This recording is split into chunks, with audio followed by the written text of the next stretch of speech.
नमस्कार मेरे प्रिय मित्रों, हम पढ़ रहे हैं जुलाई 2023 की मंथली मैगजीन। इसका थर्ड पिलर हम पढ़ रहे हैं। ये थर्ड वीडियो ये है। 2 वीडियो जो है इससे पहले हम बना चुके हैं, उन वीडियोज़ को आप ज़रूर देखिएगा। अब हम थर्ड पिलर इकोनॉमी की तरफ तुरंत बढ़ते हैं और बिना किसी देरी के तुरंत पढ़ना शुरू करते हैं। ध्यान दीजिएगा, थर्ड पिलर जो है वो ये रहा और इस थर्ड पिलर का नाम है अर्थव्यवस्था इकोनॉमी। इसका पहला टॉपिक जो है सुर्खियों में है जुलाई 2023 में, वो है राष्ट्रीय बहुआयामी निर्धनता सूचकांक यानी national multi dimensional poverty index यानी MPI। सुर्खियों में क्यों? हाल ही में नीति आयोग ने राष्ट्रीय बहुआयामी गरीबी सूचकांक का दूसरा संस्करण जो है जारी किया है। नीति आयोग ने हालिया संस्करण जो है NFSH 5 पर आधारित हैं। ये 2019 से 21 पर आधारित हैं। अब यहाँ पर जो NFSH का 2019 से 21 के बीच मतलब है तो नेशनल फैमिली हेल्थ सर्वे इसको कहते हैं, राष्ट्रीय परिवार स्वास्थ्य सर्वेक्षण कहते हैं। तो नेशनल फैमिली हेल्थ सर्वे 5 जो है उसके आधार पर ये सूचकांक निकाला गया है, जिसको हम कहते हैं national multi dimensional poverty index MPI। इसका जो चौथा संस्करण है 2015 से 16 के दरमियान उस अवधि के अंतर्गत निकाला गया था और 5वां संस्करण 2019 से 21 के बीच की बहुआयामी निर्धनता को कम करने के लिए भारत की प्रगति को दर्शाता है। यह नवंबर 21 में प्रकाशित बेस लाइन रिपोर्ट का अगला भाग है। ठीक है, MPI के बारे में अगर जानें उससे पहले मैं यहाँ पर बहुआयामी निर्धनता के बारे में और कुछ जो शब्दावली है उसको समझ लेते हैं। तो इसके टर्मिनोलॉजी को जो है उसको भी समझना आवश्यक है। बहुआयामी निर्धनता यानी कि मल्टी डायमेंशनल पॉवर्टी क्या है? ये मौद्रिक स्थिति से इतर वंचन या अभाव के मापन का एक तरीका है। पारस्परिक निर्धनता का मापन मौद्रिक आय या उपभोग पहलुओं पर आधारित है। इसलिए ये संभव है कि मौद्रिक आधार पर मापे जाने वाले गरीबी रेखा से बाहर निकालने के बावजूद कोई व्यक्ति अन्य आधारभूत सुविधाओं से वंचित रह सकता है। सरल शब्दों में एक व्यक्ति बहुआयामी रूप से गरीब कहलाएगा यदि वह MPI के 10 अब जो 12 हो गए संकेतों, उन संकेतकों में 1/3 या उससे अधिक संकेतकों से वंचित हैं। 1/3 या उससे ज़्यादा से यानी कि 12 में से 4 में से वंचित हैं, 8 उसके पूरे फिर भी वो गरीब माना जाएगा। किस दृष्टि से? बहुआयामी दृष्टि से यानी मल्टी डायमेंशनल रूप से। 12 कौन कौन से शामिल है वो यहाँ पर मैं अभी नहीं दिखा पा रहा हूँ, आगे हम पढ़ेंगे तो बता देंगे। ठीक है, अब ध्यान दीजिएगा MPI के बारे में जानें तो ये सरकार की GIRG पहल के तहत नीति आयोग MPI हेतु नोडल एजेंसी है। सरकार की GIRG पहल के तहत नीति आयोग MPI हेतु एक नोडल एजेंसी है। नीति आयोग जो है उसकी स्थापना 2015 में की गई थी। पहले इसे योजना आयोग कहते थे। इसकी अध्यक्षता जो है प्रधानमंत्री करते हैं, जैसा कि आप जानते हैं। Global indices for reforms and growth, सुधार और समृद्धि के लिए वैश्विक सूचकांक यानी global indices for reform and growth. तो रिफॉर्म और ग्रोथ के लिए ग्लोबल इंडाइसेज यानी कि GIRG पहल के तहत ये नीति आयोग जो है MPI यानी कि MPI का मतलब यहाँ पर क्या हुआ? MPI का मतलब हुआ multi dimensional poverty index. GIRG पहल के तहत NITI Aayog MPI nodal agency है। GIRG पहल कई सारे महत्वपूर्ण सामाजिक आर्थिक मापदंडों पर भारत के प्रदर्शन की निगरानी करती हैं। भारत के लिए राष्ट्रीय मल्टी डायमेंशनल पॉवर्टी इंडेक्स की गणना हेतु उपयोग की जाने वाली विविध अल्किरे फोस्टर यानी AF पद्धति यह दोहरे कट ऑफ काउंसिल पद्धति के आधार पर लोगों के निर्धन या गैर निर्धन होने के लिए चिन्हित करती हैं। AF पद्धति के अनुसार यानी कि अल्किरे फोस्टर जो पद्धति है उस पद्धति के अनुसार यदि किसी व्यक्ति का अभाव, वंचन स्कोर, डिप्रेशन स्कोर और भारत के राष्ट्रीय MPI यानी मल्टी डायमेंशनल पॉवर्टी इंडेक्स निर्धनता कट ऑफ जो 33.33% है उसके बराबर या उससे अधिक हो तो वो MPI निर्धन माना जाता है। ठीक है, राष्ट्रीय MPI के उप सूचकांक देखें तो उप सूचकांक में है हेड काउंट रेशियो H। कितने व्यक्ति निर्धन हैं? हेड काउंट करते हैं। जनसंख्या में मौजूद बहुआयामी रूप से निर्धन व्यक्तियों का अनुपात वस्तुतः कुल संख्या से बहुआयामी रूप से निर्धन व्यक्तियों की संख्या को विभाजित करके निकाला जाता है। क्या करके निकाला जाता है? जनसंख्या में मौजूद बहुआयामी रूप से निर्धन व्यक्तियों की संख्या जो है अनुपात निकाला जाता है वो कुल जनसंख्या से बहुआयामी रूप से निर्धन व्यक्तियों की जनसंख्या यानी कुल जनसंख्या और इसमें बहुआयामी रूप से मल्टी डायमेंशनल रूप से यानी कि MPI रूप से जो व्यक्ति निर्धन है उनके साथ उनका अनुपात निकाला जाता है, तो वो निकलता है हेड काउंट रेशियो। इसके अलावा निर्धनता की व्यापकता तीव्रता A, निर्धनता का स्तर क्या है? A देखिए, एक स्तर यहाँ पर जो ऊपर बताया चुका वो H है, दूसरा स्तर A है। A का मतलब क्या है? निर्धनता का स्तर क्या है? ठीक है, इसका आकलन बहुआयामी रूप से निर्धन व्यक्तियों का सामना किए जाने वाले अभावों के औसतन अनुपात से किया जाता है। व्यापकता तीव्रता की गणना के लिए सभी निर्धन लोगों की अभावग्रस्तता के भारित स्कोर यानी वेटेड डिप्रीवेशन स्कोर्स को जोड़ा जाता है या और फिर उससे निर्धन लोगों की कुल संख्या से विभाजित किया जाता है। हेड काउंट रेशियो H निर्धनता की व्यापकता या तीव्रता इसको A कहते हैं। इनका गुणा करने पर MPI का मान निकाला जाता है। तो H और P का गुणा करने से यानी कि एक तरफ तो निर्धन लोगों की संख्या और दूसरी तरफ कितने पदार्थों से वो वंचित हैं, तो एच और ए का गुणा करने पर एमपीआई निकला जाता है। ये निर्धनता के दायरे में शामिल लोगों और उनके अभाव यानी वंचन डिप्रीवेशन के स्तर दोनों को दर्शाता है। भारत के राष्ट्रीय एमपीआई संकेतक को देखें तो राष्ट्रीय एमपीआई मॉडल में वैश्विक एमपीआई मॉडल को 10 मूल सूचकांकों का उपयोग किया गया है। हालांकि इनके अलावा 2 अन्य संकेतक मातृ स्वास्थ्य और बैंक खाते भी जोड़े गए हैं। देखिए आयाम देखें तो इसमें आयाम एक तो स्वास्थ्य है, शिक्षा है और जीवन स्तर हैं। इसके एक तिहाई स्तर को हम देख लेते हैं कौन कौन से स्तर हैं। ध्यान दीजिएगा 12 संकेतक कौन कौन से, सबसे पहले तो ये समझना होगा हमें। तो 12 संकेतकों की मैं बात कर देता हूँ। एक तो पोषण है, एक बाल एवं किशोर मृत्यु दर है, इसके अलावा मातृ स्वास्थ्य हैं, स्कूली शिक्षा के वर्ष हैं, स्कूल अटेंडेंस है, इसके अलावा कुकिंग फ्यूल है, इसके अलावा सैनिटेशन है, इसके अलावा पेयजल है, इसके अलावा विद्युत है, आवास है, परिसंपत्ति है, बैंक खाता, ये 12 इसमें जो हैं संकेतक इसमें इस्तेमाल किए जाते हैं। उसमें स्वास्थ्य से जुड़े हुए कौन कौन से संकेतक है? पोषण, बाल एवं किशोर मृत्यु दर और मातृ स्वास्थ्य।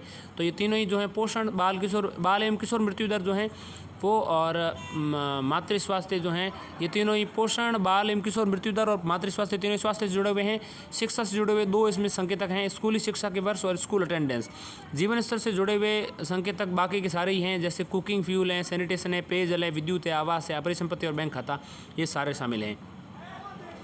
ठीक है, अब हम बात करते हैं कोई परिवार वंचित माना जाएगा यदि वो क्या है। अब देखिए पोषण के रूप में घर का सदस्य एक भी अगर कुपोषित हैं तो वो इसका रूप में वो गरीब माना जाएगा। ठीक है, यदि परिवार में कोई भी 15 से 49 वर्ष के बीच की महिला या 15 से 54 वर्ष के बीच के पुरुष का बॉडी मास इंडेक्स BMI जो है 18.5 किलोग्राम प्रति मीटर स्क्वायर से कम हो। ठीक है, बॉडी मास यानी बॉडी मास इंडेक्स जिसको BMI कहते हैं, वो अगर 18.5 किग्रा प्रति मीटर स्क्वायर से कम हो, BMI का जो मात्रक होता है वो किलोग्राम प्रति मीटर स्क्वायर होता है, उस मीटर स्क्वायर के दायरे से कम हो तो फिर वो क्या माना जाएगा? कुपोषित माना जाएगा। 15 से 49 के बीच की महिला, 15 से 54 के बीच का पुरुष और BMI 18.5 से यानी 18.5 किग्रा प्रति मीटर स्क्वायर से कम हो। 0 से 59 माह की बीच का कोई भी बच्चा कुपोषित हो तो भी। अब दूसरा जो इसका जो संकेतक या भारांश जो है वो है बाल एवं किशोर मृत्यु दर। सर्वे की तारीख से 5 साल पहले की अवधि में परिवार में 18 साल से कम किसी भी बच्चे या किशोर की मृत्यु हुई हो तो इसके अंतर्गत वो गरीब माना जाएगा। इसके अलावा मातृ स्वास्थ्य देखें तो सर्वे की तारीख से 5 साल पहले की अवधि में कोई महिला जिन्हें बच्चे को जन्म दिया हो और उसने कम से कम 4 प्रसव पूर्व देखभाल प्राप्ति यहाँ पर ना हुई हो तो मातृ स्वास्थ्य की दृष्टि से भी वो गरीब माना जाएगा, तो वो फिर गरीब में आ जाएगा। शिक्षा के क्षेत्र में देखें स्कूली शिक्षा के वर्ष तो परिवार का 10 वर्ष या उससे अधिक आयु का एक भी सदस्य 6 वर्ष की स्कूली शिक्षा पूरी नहीं कर पाया हो तो भी गरीब है। स्कूल अटेंडेंस की बात करें, स्कूल जाने योग्य एक भी बच्चा उस उम्र तक स्कूल नहीं जा पाया हो जब तक उसे कक्षा 8 में होना चाहिए। ठीक है, इसके अलावा मतलब उम्र स्कूल जाने योग्य एक भी बच्चा उस उम्र तक स्कूल नहीं जा पाया हो जब तक उसे कक्षा 8 में होना चाहिए, तब तक 8वीं कक्षा में होना चाहिए, तब तक अगर स्कूल नहीं जा पाया हो तो स्कूल अटेंडेंस जो है वो 1/6 यहाँ पर ज़रूरी है या 1/6 पता नहीं क्यों लिखा गया है। इसके अलावा देखें जीवन स्तर 1/3 यहाँ पर जीवन स्तर में कौन कौन सी चीज़ें हैं? कुकिंग फ्यूल है। कुकिंग फ्यूल देखो परिवार गोबर, कृषिगत फसलों, झाड़ियों, लकड़ी, चारकोल आदि कोयले से भोजन पकाता हो तो वो गरीब माना जाएगा। इसके अलावा सैनिटेशन, परिवार के पास साधारण या कोई भी सैनिटेशन सुविधा उपलब्ध नहीं हो या उसके पास बेहतर सुविधा हो तो वो अन्य परिवारों के साथ साझा करता हो। इसके अलावा पेयजल, परिवार के पास पेयजल की बेहतर सुविधा नहीं हो तो पेयजल की अच्छी व्यवस्था घर में कम से कम 30 मिनट की दूरी पर होनी चाहिए। इसके अलावा विद्युत देखें तो घर में विद्युत की सुविधा नहीं हो तो भी वो इसके अंतर्गत आ जाएगा। इसे आवास की सुविधा देखें तो परिवार के पास उपयुक्त आवास नहीं हो अर्थात फर्श प्राकृतिक सामग्रियों से बनेगी कोई हो, छत या दीवार की मिट्टी की, लकड़ी की हो, इस तरह की हो तो फिर वो गरीब माना जाएगा। इसके अलावा परिसंपत्ति देखें तो परिवार के पास निम्नलिखित में से कोई भी संपत्ति नहीं हो, रेडियो, टेलीविज़न, टेलीफोन, कंप्यूटर, बैलगाड़ी, साइकिल, मोटरसाइकिल या रेफ्रिजरेटर या कार या ट्रक कोई भी, तो फिर वो क्या माना जाएगा? गरीब माना जाएगा। बैंक खाते की बात करें, परिवार के किसी भी सदस्य के पास बैंक खाता या डाक घर खाता ना हो तो भी वो गरीब माना जाएगा। कृपया ध्यान दीजिए, प्रति व्यक्ति आय साक्षरता दर जीवन प्रत्याशा को MPI यानी कि MPI की फुल फॉर्म एक बार देख लेता हूँ, फिर से मैं भूल रहा हूँ MPI फुल फॉर्म क्या है? Multi dimensional poverty index. कृपया ध्यान दीजिए, प्रति व्यक्ति आय साक्षरता दर जीवन प्रत्याशा को मल्टी डायमेंशनल पॉवर्टी इंडेक्स संकेतक के रूप में शामिल नहीं किया जाता है। प्रति व्यक्ति आय साक्षरता और जीवन प्रत्याशा का यहाँ कोई मतलब नहीं है। रिपोर्ट के मुख्य बिंदुओं पर नज़र डालें।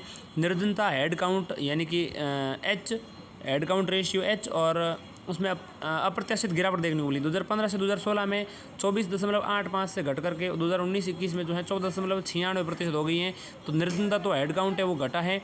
मतलब ये है ग्रामीण क्षेत्रों में मौजूद निर्धनता के स्तर में सर्वाधिक गिरावट देखने को मिली है, जो लगभग 32.5% घट करके 19% तक आ गई हैं। शहरी क्षेत्रों में मौजूद निर्धनता के स्तर में कमी आई है, लेकिन 8.5% से 5% पर आ गई हैं।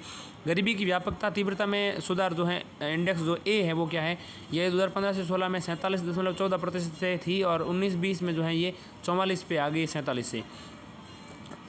MPI मान यानी मल्टी डायमेंशनल पॉवर्टी इंडेक्स मान जो है H/A में सुधार देखें तो 2015-16 में 0.117 से घट करके ये 2019-20 में जो है 0.066 हो गया है, यानी 0.117 से 0.067 हो गया है। सभी 12 संकेतकों में सांख्यिकी रूप से उल्लेखनीय कमी देखने को मिली है। पोषण में सुधार, स्कूली शिक्षा में वर्षों, सैनिटेशन, खाना पकाने में ईंधन MPI के मान को कम करने में महत्वपूर्ण भूमिका निभाई है। भारत 2030 से पहले काफ़ी सतत विकास लक्ष्य 1.2 बहुआयामी निर्धनता को कम करने के लक्ष्य को कम से कम आधा हासिल करने में सफल हुआ है, इस दिशा में अग्रसर है। अभी राज्यों का प्रदर्शन देखें तो बिहार, झारखंड, उत्तर प्रदेश, मेघालय, उत्तर प्रदेश, मध्य प्रदेश में सबसे अधिक बहुआयामी निर्धनता को प्रभावित करने वाले शीर्ष 5 राज्यों में है। बिहार, झारखंड, उत्तर प्रदेश, मेघालय और मध्य प्रदेश। बिहार तो है ही, झारखंड, उत्तर प्रदेश, मेघालय, मध्य प्रदेश भी शामिल हैं। केरल में बहुआयामी निर्धन व्यक्तियों की संख्या सबसे कम है, केरल सबसे अधिक धनवान है। उत्तर प्रदेश जहां बहुआयामी निर्धनता की संख्या जो है सर्वाधिक गिरावट आई है। बिहार, मध्य प्रदेश, ओडिशा, राजस्थान में बहुआयामी निर्धनों के अनुपात में तेज़ गिरावट देखी गई है। सर्वाधिक गिरावट देखी गई है वो देखी गई है उत्तर प्रदेश में, और बिहार, मध्य प्रदेश, ओडिशा, राजस्थान में बहुआयामी निर्धनों में तेज़ी से गिरावट देखी गई है। बिहार में निरपेक्ष यानी एब्सोल्यूट रूप से MPI यानी मल्टी डायमेंशनल पॉवर्टी इंडेक्स मान में सबसे तेज़ गिरावट जो है बिहार में एब्सोल्यूट रूप से देखी गई है। और जैसे मैंने बताया बिहार, मध्य प्रदेश, ओडिशा, राजस्थान इन सब में तेज़ी से गिरावट आई है और बिहार में जो है सबसे तेज़ गिरावट देखने को मिली है, इसलिए बिहार का नाम सबसे पहले लगा गया है। बात करते हैं वैश्विक बहुआयामी गरीब सूचकांक यानी ग्लोबल MPI की 2023 की। इसे 2010 में संयुक्त राष्ट्र विकास कार्यक्रम यानी कि यूनाइटेड नेशन डेवलपमेंट प्रोग्राम और ऑक्सफोर्ड निर्धनता तथा मानव विकास पहल यानी Oxford poverty and human development initiative द्वारा जारी किया गया है। MPI वस्तुतः 110 देशों में से 10 संकेतकों के आधार पर अभावों डिप्रीवेशन को ट्रैक करता है। ग्लोबल MPI यानी कि मल्टी डायमेंशनल पॉवर्टी इंडेक्स 2023 के मुख्य बिंदु क्या है, 110 देशों में 6.6 अरब आबादी में से 1.1 अरब लोग बहुआयामी निर्धन की श्रेणी में शामिल हैं। कुल निर्धन लोगों में से 2/3 यानी 73 करोड़ लोग मध्यम आय वाले देशों में रहते हैं और कम आय वाले देशों में जो है MPI का वेतन 10% का हिस्सा है। निर्धनता मापन के बारे में और अधिक जानकारी लिए 2021 की जो है वो देखने की हम नहीं देखेंगे। अगला है जो सुर्खियों का अगली जो खबर है वो है वस्तु एवं सेवा कर गुड्स एंड सर्विस टैक्स यानी GST। सुर्खियों में क्यों, हाल ही में GST @6 सरलीकृत समग्र विकास विजन के साथ GST का 6वां दिवस मनाया गया है। देखिए संपूर्ण देश में GST लागू होने का विचार जो है पहली बार 2000 में प्रस्तुत किया गया था और ये अप्रत्यक्ष करों पर गठित विजय केलकर स्टाफ टास्क फोर्स द्वारा स्थापित किया गया था। तो विजय केलकर समिति के द्वारा इसको लाया गया है और इसमें शामिल किया गया है। GST एक एकीकृत कर प्रणाली है जिसने केंद्र और राज्य दोनों सरकार द्वारा लगाए जाने वाले कई अप्रत्यक्ष करों में जो इसको प्रतिस्थापित कर दिया है। इसने 1 जुलाई 2017 को लागू किया गया था। GST को GST संरचना की बात करें, GST प्रणाली के तहत दोहरी संरचना को अपनाया जाता है जिसमें केंद्रीय GST यानी CGST और राज्य GST यानी SGST शामिल हैं। इन्हें क्रमशः केंद्र और राज्य सरकार द्वारा लगाए जाते हैं। इसके अलावा अंतर्राज्यीय आपूर्ति और आयात पर एकीकृत GST IGST भी लगाया जाता है जब केंद्र सरकार द्वारा एकीकृत किया जाता है। हालांकि इससे एकीकृत कर को गंतव्य यानी डेस्टिनेशन राज्य को तो राज्य के साथ साझा किया जाता है। GST परिषद की बात करें तो GST काउंसिल यानी कि goods and service tax council, इसके बारे में समझते हैं। देखिए क्या है GST काउंसिल या GST परिषद यानी goods and service tax council. यह केंद्र और राज्यों का एक संयुक्त मंच है। इसका गठन भारतीय संविधान के अनुच्छेद 279A 279A के तहत किया गया है। इसमें अध्यक्ष के रूप में केंद्रीय वित्त मंत्री और सभी राज्यों और केंद्र शासित प्रदेशों के प्रतिनिधि शामिल होते हैं। अध्यक्ष के रूप में केंद्रीय वित्त मंत्री और सभी राज्यों के और केंद्र शासित प्रदेशों के प्रतिनिधि इसमें शामिल होते हैं। यह परिषद केंद्र और राज्य सरकारों के बीच की दरों, छूट, राजस्व बंटवारे सहित GST के विभिन्न पहलुओं पर निर्णय लेती हैं। GST की आवश्यकता क्यों है? क्या आवश्यकता देखिए, एकल राष्ट्रीय बाजार की स्थापना के लिए, जटिल कराधान व्यवस्था से बाहर निकलने के लिए, टैक्स कैस्केडिंग जैसी समस्या से निपटने के लिए। टैक्स कैस्केडिंग क्या है, इसको समझना चाहिए आपको। इसके अलावा कर संग्रह में तकनीक के इस्तेमाल की आवश्यकता को ध्यान में रखते हुए ईज ऑफ डूइंग बिजनेस को बढ़ावा देने के लिए, कर संग्रहण की उच्च लागत को कम करने के लिए जीएसटी का प्रभाव देखिए। ठीक है, जीएसटी के कई प्रभाव जैसे सहकारी संघवाद को प्रोत्साहन मिला है। इसके अलावा कर के बोझ में कमी, सूक्ष्म और लघु मध्यम उद्यमों को लाभ, राजस्व संग्रह में वृद्धि, राजस्व वृद्धि या इसको कर उछाल भी कहते हैं, टैक्स बॉयंसी कहते हैं इसको।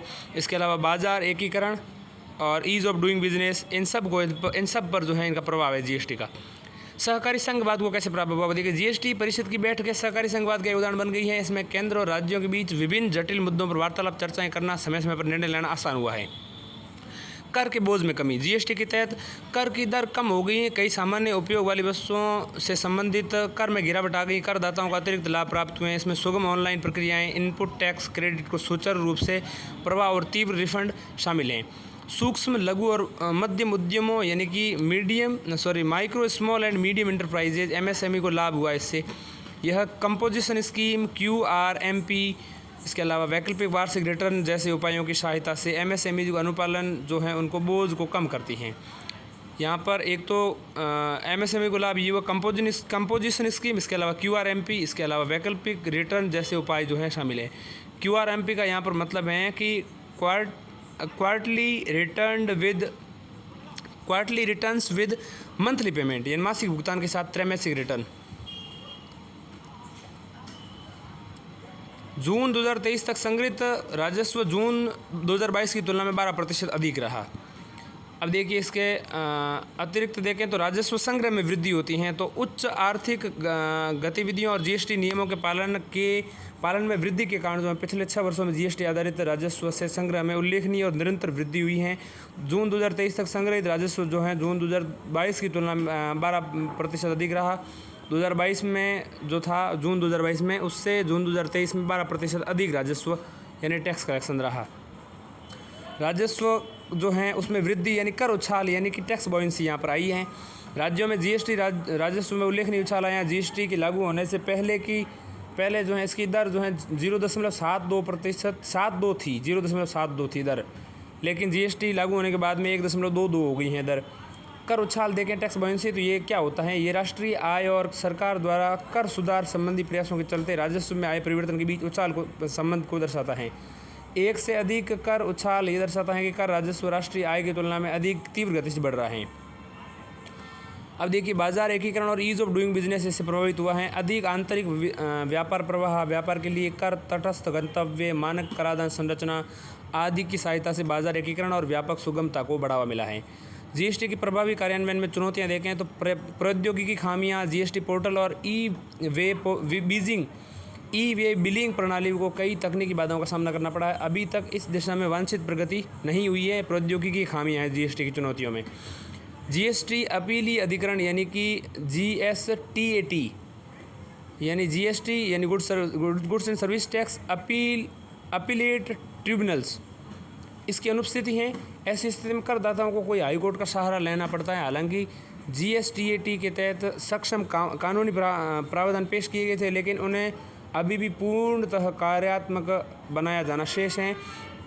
चुनौती में अगली है करदाताओं के भरोसे में गिरावट आई है। जीएसटी पंजीकरण के मनमाने ढंग से रद्द करने और अपारदर्शी तरीके से इनपुट टैक्स क्रेडिट की मनाही के खिलाफ देश के विभिन्न हाईकोर्ट्स में करदाताओं द्वारा भारी संख्या में याचिकाएं दायर की गई हैं।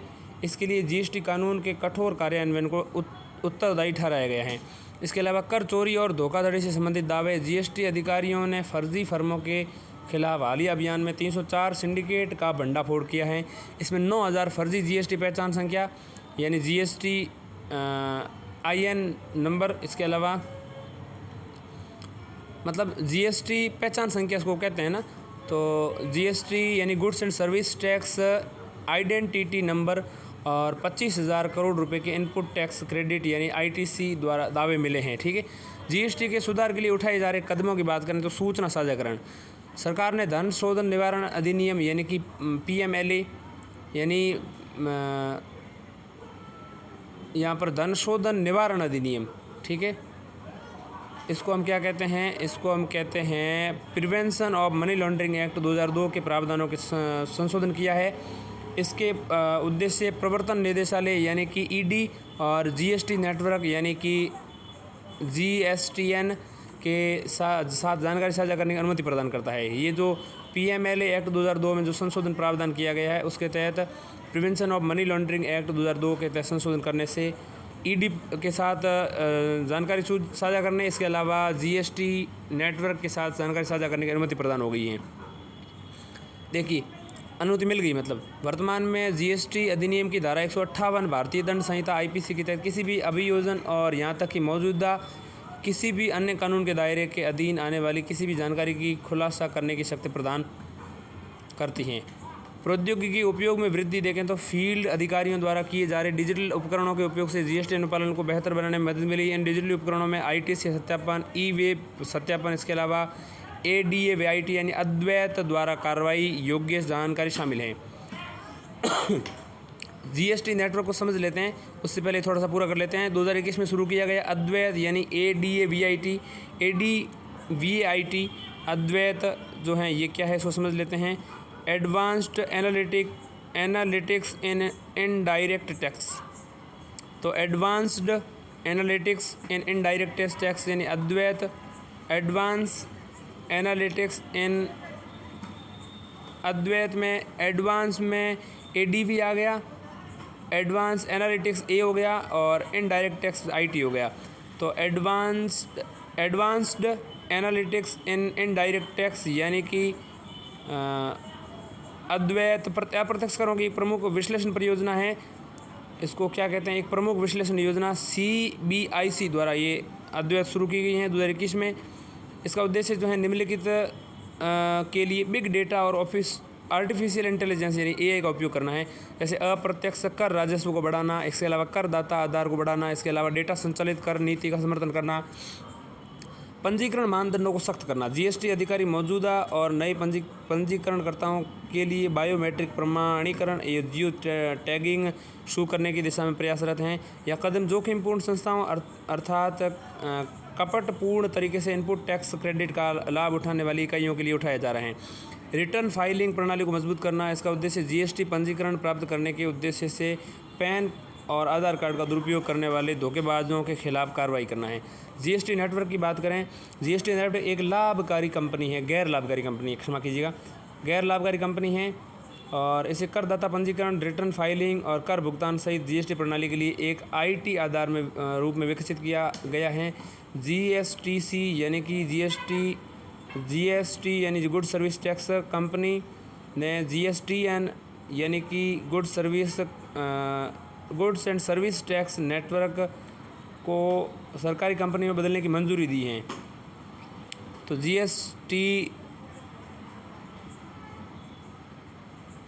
सी जो है उसने जीएसटीसी का यहाँ पर क्या अर्थ है, तो जीएसटीसी का जैसा कि मैं आपको एक बार ऊपर बता चुका हूँ, जीएसटीसी का यहाँ पर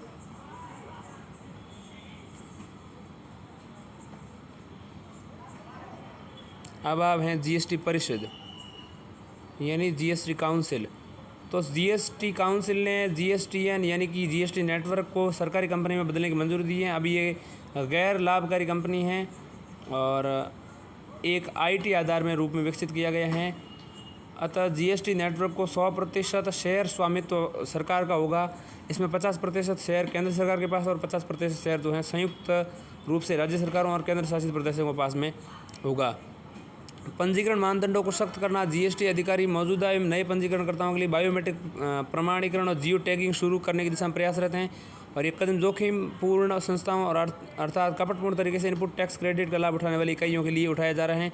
इसके अलावा रिटर्न फाइलिंग प्रणाली को मजबूत करना, इसका उद्देश्य जीएसटी पंजीकरण प्राप्त करने के उद्देश्य से पैन और आधार कार्ड दुरुपयोग करने वाले धोखेबाजों के खिलाफ कार्रवाई करना है। अब हम समझते हैं जीएसटी को और अधिक परिष्कृत और उन्नत बनाने की दिशा में आगे की राह क्या हो सकती हैं। तो इसको हम कई बिंदुओं के माध्यम से समझ सकते हैं। आगे की राह को बेहतर करने के लिए जैसे कर दरों का युक्तिकरण, इसके अलावा कानून और प्रशासनिक परिवर्तन, इसके अलावा प्रौद्योगिकी का उपयोग, इसके अलावा ऑडिट, मूल्यांकन, जांच को सुव्यवस्थित करना, इसके अलावा कर नेटवर्क का विस्तार। कर दरों का युक्तिकरण, यह अनुपालन में आसानी और रिफंड और इनपुट टैक्स क्रेडिट के बाधा रहित प्रभाव को सुनिश्चित करने के लिए किया जाना चाहिए। इसके अलावा कानूनी और प्रशासनिक परिवर्तन देखें तो ये कर दाखिल करने संबंधी अनुभवों को सरल बनाया जाना चाहिए और लीकेज को रोकने के लिए नियमों के जो है पालन उनको कठोर किया जाना चाहिए।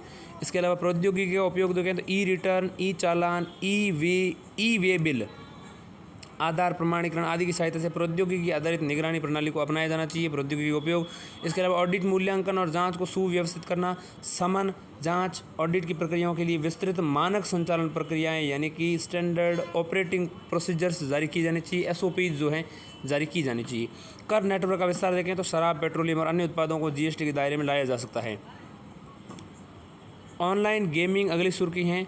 ऑनलाइन गेमिंग क्या है, ध्यान दीजिएगा, सुर्खियों में क्यों है। हाल ही में GST परिषद ने, GST काउंसिल ने online gaming, hard racing, casino पर 28% GST लागू करने का निर्णय लिया है। ठीक है, ये इसके प्रमुख बिंदुओं पर नज़र डालें तो कर की दर, इलेक्ट्रॉनिक गेमिंग, कैसीनो और हॉर्स रेसिंग पर 28% की दर से GST लागू किया गया है। GST गेम में एंट्री के दौरान भुगतान की गई प्रारंभिक राशि पर लगाया जाएगा, न कि लगाए गए प्रत्येक दाम के कुल मूल्य पर। यह कर प्रत्येक ऑनलाइन गेमिंग पर लगाया जा सकता है, चाहे उसमें कौशल, स्किल की आवश्यकता हो या फिर संयोग यानी चांस पर आधारित हो। ऑफशोर ऑनलाइन गेमिंग कंपनियों पर कर आरोपण। ऑफशोर भारतीय गेमर्स को अपनी सेवाएं प्रदान करने के लिए ऐसी कंपनियों को स्वयं को GST प्राधिकरणों के पास पंजीकृत कराना होगा और कर का भुगतान करना होगा।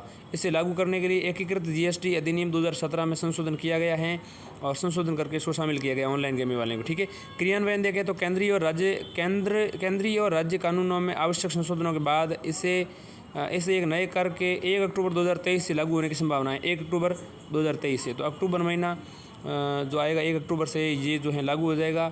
ऑनलाइन गेम्स के प्रकार देखें तो game of skill, game of chance दोनों देखते हैं। गेम ऑफ स्किल कौन कौन से होते हैं और गेम ऑफ चांस कौन से होते हैं और क्या क्या होते हैं। देखिए, ऐसा काम जिसका परिणाम प्लेयर की विशेषज्ञता, अभ्यास एवं अनुभव पर निर्भर करता है, न कि केवल संयोग यानी चांस पर। अब तक प्लेटफॉर्म के कमीशन, सेवा शुल्क या सकल गेमिंग राजस्व पर 18% GST लागू था।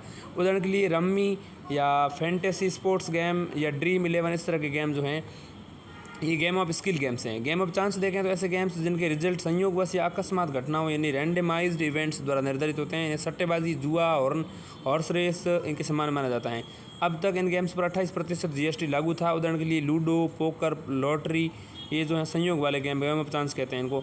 इसके अलावा दोनों प्रकार के गेम्स स्किल ऑफ चांस जो भी हैं, जीत के बाद की प्राप्त राशि पर 30% TDS का भुगतान करना होता है। TDS जो है उसकी फुल फॉर्म क्या है, TDS की यहाँ पर फुल फॉर्म है टैक्स डिडक्टेड एट सोर्स यानी स्रोत पर कटौती। ध्यान दीजिएगा, ऑनलाइन गेमिंग पर लगाए गए कर के प्रभाव क्या होंगे यहाँ पर। तो इसके सकारात्मक प्रभाव ये हैं कि राजस्व में वृद्धि होगी, नैतिक अवरोधक के रूप में कार्य करना पड़ेगा, इसके नैतिक अवरोधक के रूप में कार्य करेगा। इसके अलावा ये गेमिंग उद्योग को विनियमित करेगा। देखिएगा, राजस्व में वृद्धि, इस कदम से उद्योग के राजस्व में बढ़ोतरी होने की संभावना है। ऐसा अनुमान है कि कर लगाने से इस उद्योग का राजस्व वर्तमान में जो है 2000 करोड़ रुपए से बढ़कर के 20,000 करोड़ रुपए हो जाएगा। ठीक है, नैतिक अवरोधक के रूप में कार्य करना, यह कदम युवाओं में गेमिंग की लत को बढ़ने से रोक सकता है। गौरतलब है कि ऑनलाइन गेमिंग की लत के चलते ज़्यादातर मामलों में जन और धन की हानि हुई है। ये गेम उद्योग को विनियमित करेगा। ये कदम जो है गेमिंग उद्योग की कार्य प्रणाली को सरल बनाना, जटिलता को ख़त्म करना और पारदर्शिता लाना है। तो ये गेमिंग उद्योग को जो है विनियमित करेगा। नकारात्मक प्रभाव ये है कि प्रत्यक्ष विदेशी निवेश FDI यानी कि फॉरेन डायरेक्ट इन्वेस्टमेंट पर प्रभाव पड़ेगा। यह निर्णय लेने से पहले निवेश किए गए $2.5 बिलियन के FDI को गंभीर रूप से प्रभावित कर सकता है। इसके अलावा यह निर्णय इस उद्योग में किसी अन्य भावी FDI यानी कि फॉरेन डायरेक्ट इन्वेस्टमेंट यानी प्रत्यक्ष विदेशी निवेश को खतरे में डाल सकता है। इससे बिना लाइसेंस वाले ऑपरेटर्स में वृद्धि हो सकती है। अब देखें भारत में ऑनलाइन गेमिंग उद्योग, तो भारत ऑनलाइन गेमिंग के तहत विभिन्न ऑनलाइन गेम्स की मांग में उल्लेखनीय वृद्धि देखी गई है। मल्टीप्लेयर ऑनलाइन गेम्स, इसके अलावा रोल प्लेइंग गेम्स, इसके अलावा रियल टाइम स्ट्रेटजी या skill games, real time strategy, skill games, ये सारे जो हैं ऑनलाइन गेमिंग है। वर्तमान स्थिति और संभावनाएं देखें तो वर्तमान मूल्य ऑनलाइन गेमिंग का वर्तमान अनुमानित मूल्य जो है $2.6 बिलियन के करीब हैं। अनुमानित वृद्धि देखें तो ऐसा अनुमान है कि इस क्षेत्र अगले 5 वर्षों में जो है 27% की जो है CAGR से बढ़ेगा। CAGR यानी कंपाउंड एनुअल ग्रोथ रेट, चक्रवृद्धि वार्षिक दर। यूज़र बेस देखें तो भारत फैंटेसी गेम का सबसे बड़ा बाजार है। ये लगभग 18 करोड़ यहाँ पर उपयोगकर्ता यहाँ हैं। रोज़गार देखें तो 2022 में लगभग 1 लाख लोगों को रोज़गार इससे प्रदान हुआ था। FDI देखें तो वित्त पोषण 2022 तक इस क्षेत्र में FDI यानी कि फॉरेन डायरेक्ट इन्वेस्टमेंट के रूप में लगभग 15,000 करोड़ रुपए प्राप्त हुए हैं। भारत में ऑनलाइन गेमिंग को क्यों विनियमित करने की आवश्यकता है, तो इसके देखिए बिंदु देख लेते हैं।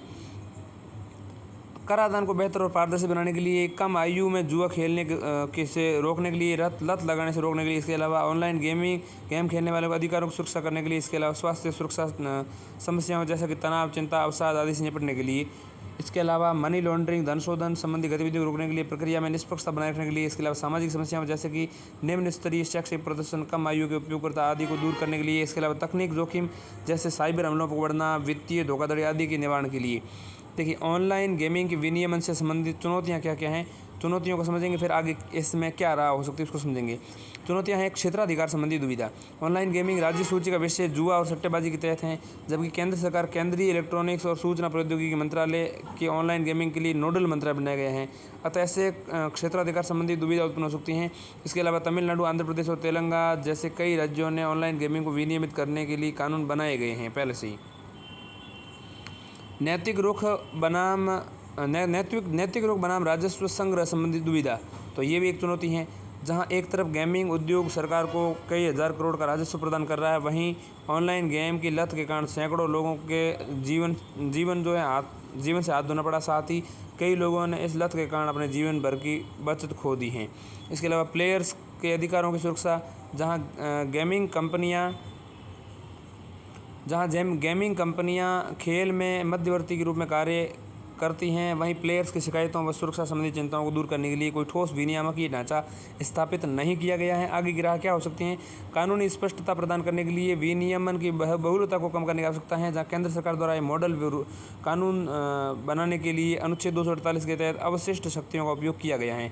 ऑनलाइन गेमिंग कंपनियों को पारदर्शिता सुनिश्चित करना, किसी विशेष कंपनी, समूह या व्यक्तियों के पक्ष में कोड के बदलाव करने से रोकने के लिए पारदर्शिता जरूरी है। कौशल, स्किल और संयोग चांस आधारित गेम्स के बीच स्पष्ट अंतर किया जाना चाहिए। इसके अलावा स्क्रीन आउट टाइम आउट की शुरुआत करने, प्रति व्यक्ति गेम की संख्या निर्धारित करने जैसे उपाय किए जाने चाहिए। इसके अलावा देखें तो घाटे की भरपाई के लिए गेम खेलते रहने की प्रवृत्ति पर अंकुश लगाना चाहिए। विभिन्न प्लेटफॉर्म्स या एक प्लेटफॉर्म पर किसी व्यक्ति द्वारा की जाने वाली लेन देन की संख्या पर एक सीमा आरोपित की जा सकती हैं। इससे और अधिक आर्थिक नुकसान से बचने की मदद मिलेगी।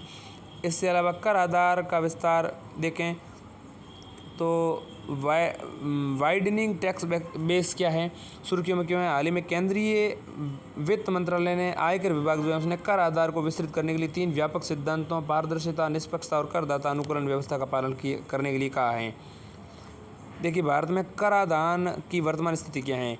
जीडीपी की तुलना में कर का अनुपात वित्त वर्ष 2023 में तो 11.1% था, प्रत्यक्ष कर 6% था, अप्रत्यक्ष कर 5.1% था। ठीक है, यह उभरती बाजार अर्थव्यवस्था के औसत 21% और OECD के औसत 34% से काफ़ी कम है। OECD का यहाँ पर अर्थ हुआ Organisation for Economic Cooperation and Development, यानी आर्थिक सहयोग और विकास संगठन। तो ऑर्गेनाइजेशन फॉर किसके लिए है, ये इकोनॉमिक कोऑपरेशन, आर्थिक सहयोग एंड डेवलपमेंट के लिए ये संगठन है। तो OECD यानी Organisation for Economic Cooperation and Development के औसत 34% से काफ़ी कम है। आयकर रिटर्न यानी ITR, ठीक, ITR दाखिल करने वाले देखें तो कुल जनसंख्या का 5.3% ITR दाखिल करने वाले हैं। इसके अलावा निवल प्रत्यक्ष कर संग्रह में साल दर साल वृद्धि केंद्रीय प्रत्यक्ष कर बोर्ड यानी कि CBDT, तो central board for direct tax के अनुसार ये वित्त वर्ष 2023 में 17.67% से बढ़कर के 16.61 लाख करोड़ हो गया है। ठीक है, अब कम कर आधार के कारण क्या है?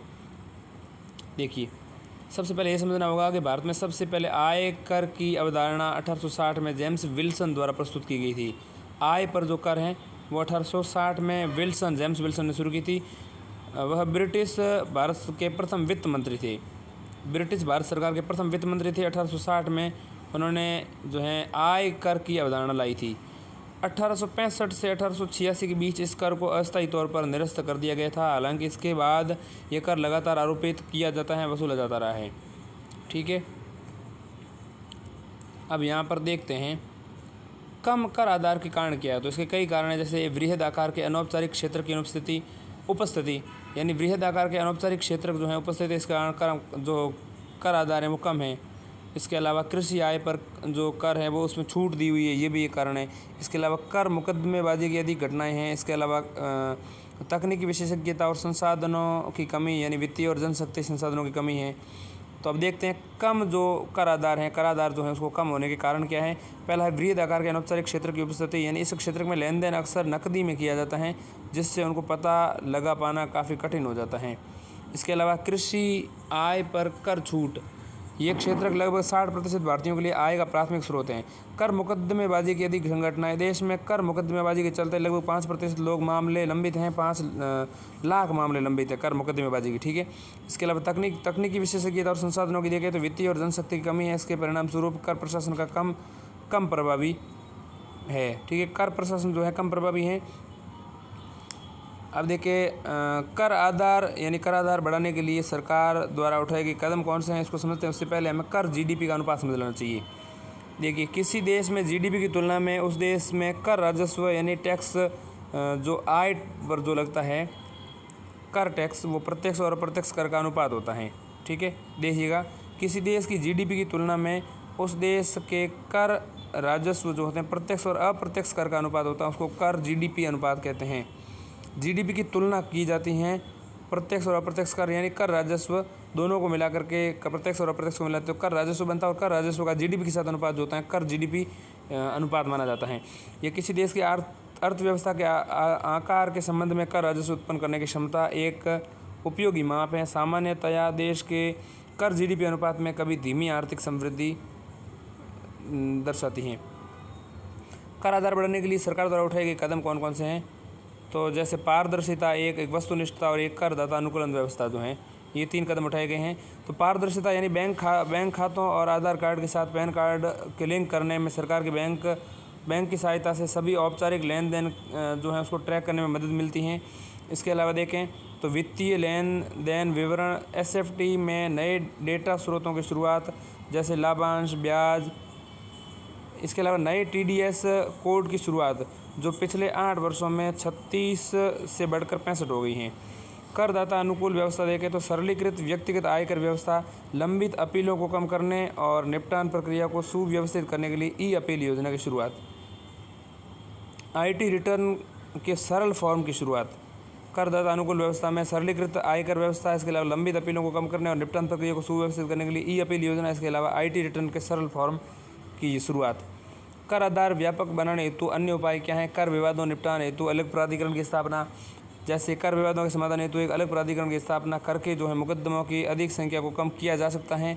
इसके अलावा उच्च आय वाले कृषि परिवारों को शामिल करना, जैसे बड़ी कृषि जोत वाले किसानों को भूमि स्वामित्व उत्पादन से संबंधित एक अलग सीमा निर्धारित करके आय कर के दायरे में लाया जा सकता है। इसके अलावा प्रौद्योगिकी का अधिक इस्तेमाल, कर चोरी के सटीक स्तर को समझते हुए खामियों को कैसे दूर किया जा सकेगा, ये समझने के लिए डेटा माइनिंग की जा सकती हैं। भारत का कर आधार बढ़ाने से देश में राजस्व और आर्थिक स्थिरता को बढ़ावा मिलेगा। इससे कुछ करदाताओं पर निर्भरता कम होगी और गवर्नेंस में वृद्धि होगी। साथ ही इससे समावेशी विकास और राजकोषीय उत्तरदायित्व को बढ़ावा मिलेगा। अगली खबर जो है वो है जन विश्वास प्रावधानों का संशोधन विधेयक 2023। ये क्या है? जन विश्वास अमेंडमेंट बिल 2023। हाल ही में संसद ने जो है जन विश्वास प्रावधानों का संशोधन विधेयक 2023 पारित किया है। जन विश्वास विधेयक 2023 प्रावधानों का संशोधन किया गया है। क्या है ये, उसको क्यों किया गया है, समझते देखिए। इस विधेयक का उद्देश्य क्या है? ईज ऑफ लिविंग और ईज ऑफ डूइंग बिजनेस को बढ़ावा देना है। विधेयक के मुख्य बिंदुओं पर नज़र डालें तो इस विधेयक द्वारा 42 केंद्रीय कानूनों के दायरे में आने वाले 180 प्रकार के कृत्यों को गैर आपराधिक बना दिया गया है। इसने केंद्रीय कानूनों में पर्यावरणीय, कृषि, मीडिया, उद्योग और व्यापार प्रकाशन को बढ़ावा दिया। अब देखिए यहाँ पर्यावरण, कृषि, मीडिया, उद्योग, व्यापार प्रकाशन आदि को नियंत्रित करने वाले यहाँ पर कानून इसमें शामिल हैं। और इस विधेयक के कुछ प्रावधानों में कई प्रकार के जुर्माने यानी फाइन्स और दंड पेनल्टीज़ का भी प्रावधान किया गया है, जिसका अर्थ यह है कि ऐसे मामलों में अब अदालत में मुकदमा चलाकर सज़ा नहीं दी जाएगी। भारतीय डाकघर अधिनियम 1898 के तहत वर्णित सभी प्रकार के अपराधों एवं दंडों को समाप्त कर दिया गया है। कुछ विशेष अधिनियमों के विभिन्न अपराधों के लिए जुर्माने और दंड की समय समय पर समीक्षा, और ये लगभग 3 वर्ष में न्यूनतम राशि 10% की वृद्धि का प्रावधान यहाँ पर किया गया है। समय समय समीक्षा जो है इसमें की जाएगी। शिकायत निवारण और अपीलीय तंत्र में परिवर्तन किए गए हैं। साथ ही कुछ कानूनों के तहत दंड निर्धारित करने के लिए एक या अधिक निर्णय करने वाले अधिकारियों की नियुक्ति का भी प्रावधान किया गया है। इसमें शामिल हैं सिनेमेटोग्राफ अधिनियम 1952, पर्यावरण संरक्षण अधिनियम 1986, इसके अलावा मर्चेंट शिपिंग अधिनियम 1958। तीनों ही 1900 के नियम है। 1952 में सिनेमेटोग्राफ, 1986 का पर्यावरण संरक्षण और मर्चेंट शिपिंग अधिनियम जो है 1958 का है। ध्यान दीजिएगा, कानून नीतियाँ भारत में ईज ऑफ डूइंग बिजनेस को कैसे बाधित कर सकती हैं, इसको हम समझते हैं। कानून या नीतियाँ ईज ऑफ डूइंग बिजनेस को कैसे बाधित करती हैं? जैसे विनियामकीय कोलेस्ट्रॉल यानी रेगुलेटरी कोलेस्ट्रॉल की भूमिका का निभाना। व्यवसाय के विभिन्न हिस्सों की निगरानी के लिए कई प्रकार के नियमों का पालन करना पड़ता है, रिपोर्ट दाखिल करनी पड़ती हैं और निरीक्षण करने पड़ते हैं। ये विनियमन व्यवसाय के संचालन में ठीक वैसे ही बाधक होते हैं जैसे शरीर में रक्त परिसंचरण में अत्यधिक कोलेस्ट्रॉल बाधक होता है। उदाहरण के लिए 150 कर्मचारियों वाले एक MSME छोटे से कोई उद्यम है, उसको प्रतिवर्ष 500 से 900 नियमों का पालन करना पड़ता है, जिसके लिए उसे भारी आर्थिक लागत वहन करनी पड़ती हैं। तो इसके अलावा दूसरा जो बाधा है वो है कारावास से संबंधित उपधाराएँ। भारत में व्यवसाय करने से संबंधित प्रत्येक 5 कानूनी उपधाराओं यानी क्लॉज में से 2 में सज़ा के रूप में कारावास का प्रावधान है। उदाहरण के लिए देश में व्यवसाय की निगरानी करने पर उस पर प्रभाव करने वाले 843 आर्थिक कानूनों, नियमों और विनियमों के अंतर्गत 26,134 उपधाराएँ कारावास से संबंधित हैं। ठीक, 843 आर्थिक कानूनों में 26,134 उपधाराएँ जो है कारावास से संबंधित हैं। तो कारावास से संबंधित उपधाराएँ बहुत ज़्यादा इसलिए। इसके अलावा अनुपातिकता का अभाव, अपराध की अलग अलग प्रकृति के होने के बावजूद एक ही जैसी सज़ा के प्रावधान किए गए। जैसे उदाहरण के लिए सूचना प्रौद्योगिकी अधिनियम 2000 के तहत किसी वेबसाइट पर शिकायत अधिकारी का नाम और उसका संपर्क विवरण प्रकाशित करने पर राजद्रोह वाले केस के समान सज़ा का प्रावधान है। सूचना प्रौद्योगिकी अधिनियम 2000 जो है उसके तहत सूचना प्रौद्योगिकी अधिनियम जो है इन्फॉर्मेशन टेक्नोलॉजी 2000 का जो नियम है उसके तहत किसी वेबसाइट पर स्थित किसी अधिकारी का नाम, उसका संपर्क विवरण प्रकाशित नहीं करने पर राजद्रोह वाले केस के समान का प्रावधान किया गया है। तो अधिकारी को जो है ज़रूर उसका नाम उसको डालना चाहिए। ईज ऑफ लिविंग का मतलब जीवन निर्वाह की सुगमता, ईज ऑफ डूइंग बिजनेस यानी व्यवसाय करने की सुगमता। इसके अलावा और जो बात आती है वो क्या आती है? ओवरलैपिंग और क्रॉस पर्पज़ कानून की ओवरलैपिंग, कई कानूनों के समान प्रावधान क्रॉस पर्पज़ कानूनों परस्पर विरोधी होने के कारण कानूनी अस्पष्टता उत्पन्न होती है, इनका विनियमन भी सही से नहीं हो पाता है। उदाहरण के लिए भारतीय प्रतिस्पर्धा आयोग, ठीक है, भारतीय प्रतिस्पर्धा आयोग यानी कि कॉम्पिटिटिव कमीशन ऑफ इंडिया इस और समान क्षेत्र से संबंधित सभी अन्य विनियामकों जैसे TRAI ट्राई, इसके अलावा सेबी, इसके अलावा ERDAI एरडाई के बीच क्षेत्राधिकारों की ओवरलैपिंग देखी गई हैं। सेबी के, TRAI के और ERDAI के बीच में ओवरलैपिंग दिखाई देती हैं। कानूनों और नीतियों में बार बार बदलाव, कानूनों में बार बार संशोधन, करों को नियम बनाने की तारीख से पहले लागू करने जैसे कदमों की वजह से अनिश्चितता बनी जाती है। उदाहरण के लिए विभिन्न वस्तुओं पर, सेवाओं पर GST की दरों में बार बार बदलाव, खाद्य उत्पादों पर निर्यात प्रतिबंध, ये सब। इसके अलावा प्रशासनिक विवेकाधिकार और रेट सीकिंग, अधिक विनियामकी व्यवस्था के गठन के कारण विनियामकी अड़चनें पैदा होती हैं। इससे प्रवर्तन एजेंसियों के यानी जो ये प्रवर्तन करते हैं एजेंसी को भी प्रशासनिक विवेकाधिकार और रेट सीकिंग जैसी गतिविधियों को बढ़ावा मिलता है। रेट सीकिंग गतिविधियों का उद्देश्य आर्थिक संसाधनों के विवरण में हेरफेर द्वारा वित्तीय और अन्य लाभ प्राप्त करना है।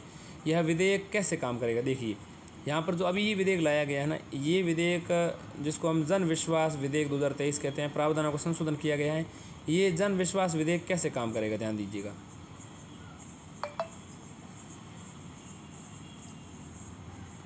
तो ये कैसे काम करेगा, कैसे मदद करेगा? आपराधिक प्रावधानों को तर्कसंगत बनाएगा। ये मामूली तकनीकी या प्रक्रिया संबंधी चूक गलती के लिए आपराधिक प्रावधानों को तर्कसंगत बनाएगा।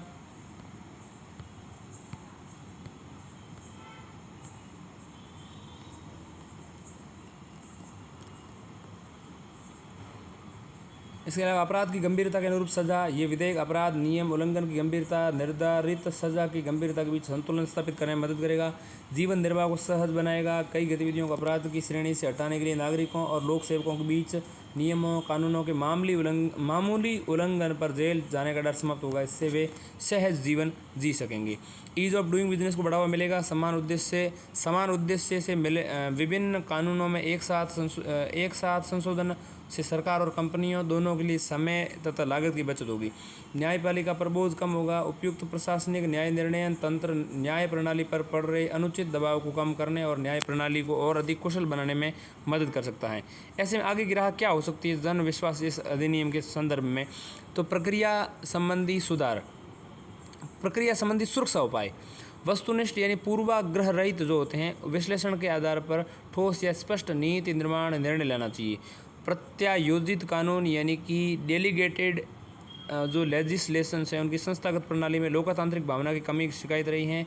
परामर्श, ओपन हाउस चर्चा जैसे अनौपचारिक उपायों की सहायता से इस शिकायत को दूर करने में मदद मिल सकती है। नियमों के अनुपालन में सुधार और आपराधिक धाराओं को तर्कसंगत बनाने के लिए FSSAI यानी food safety and standard authority of India, इसके अलावा ब्यूरो ऑफ इंडियन स्टैंडर्ड यानी BIS, इसके अलावा RBI जैसे सभी विनियामकीय निकायों को शामिल करने की ज़रूरत है। इसके अलावा सरकार को जो है सभी विषय के मामले में नीतिगत रुख अपनाने से पहले स्पष्ट कर देना चाहिए कि ठीक उसी तरह जिस तरह मौद्रिक नीति समिति द्वारा समय समय पर मौद्रिक नीति की घोषणा करने के द्वारा अपना रुख स्पष्ट किया जाता है। इसके अलावा विनियामकीय प्रभाव मूल्यांकन, कानूनों के प्रभाव का आकलन मूल्यांकन करने के लिए विधि आयोग के तहत एक विनियामकीय प्रभाव मूल्यांकन समिति का गठन किया जाना चाहिए। इसके अलावा कानूनी मानकों को परिभाषित करना चाहिए। आवश्यकता और अनुपातिकता के सिद्धांत के सहित कानूनी विनियमन मानकों का एक सामान्य और सांकेतिक सेट प्रदान करने के लिए मानकों को परिभाषित करना जरूरी है। कानूनों के भीतर सनसेट क्लॉज का पहले से प्रावधान होना चाहिए। आधुनिक व्यवसायों और उद्यमियों के बीच विकसित ज्ञान, अर्थव्यवस्था और वह प्रौद्योगिकी को अपनाने की प्रवृत्ति की देखी गई है। इसमें देखते हुए कानूनों में पहले से सनसेट क्लॉज होना चाहिए। ठीक है, सनसेट क्लॉज क्या होता है? सनसेट क्लॉज में एक उपखंड होता है जिसमें उल्लेख होता है कि निर्धारित तिथि के बाद उस कानून के सभी प्रावधान या कुछ प्रावधान स्वतः समाप्त हो जाएंगे। इससे सनसेट का मतलब सूर्यास्त उसमें बताया जाना चाहिए, एक्सपायरी डेट बतानी चाहिए। इस पूर्व निर्धारित समय के अंत में प्रशासनिक जवाबदेही और प्रभावी मूल्यांकन जो है सुनिश्चित हो सकेगा। अगली सुर्खी जो है वो है गिग श्रमिक और गिग अर्थव्यवस्था। क्या होती हैं गिग श्रमिक और गिग इकॉनमी? सुर्खियों में क्यों है हाल ही में? Gig workers and gig economy. हाल ही में श्रम, वस्त्र और कौशल विकास संबंधी संसदीय स्थायी समिति ने श्रम एवं रोजगार मंत्रालय से देश में गिग श्रमिकों के लिए कल्याणकारी योजनाएं बनाने के लिए और उन्हें लागू करने का आग्रह किया है।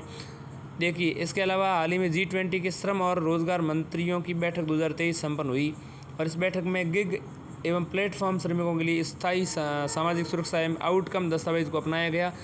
राजस्थान सरकार ने प्लेटफॉर्म आधारित गिग वर्कर्स यानी पंजीकरण और कल्याण विधेयक 2023 पारित किया है। राजस्थान सरकार ने, ठीक है, प्लेटफॉर्म आधारित गिग वर्कर्स पंजीकरण कल्याण विधेयक 2023 पारित किया। इस प्रकार सरकार ने गिग श्रमिकों के लिए एक कल्याणकारी विधेयक लाने में अग्रणी भूमिका निभाई है। इस विधेयक का उद्देश्य राजस्थान प्लेटफॉर्म आधारित गिग वर्कर्स कल्याण बोर्ड का गठन करना है। इस विधेयक का बोर्ड का गठन करेगा और इस बोर्ड में गिग वर्कर्स, एग्रीगेटर्स और सिविल सेवक सदस्य के रूप में शामिल होंगे।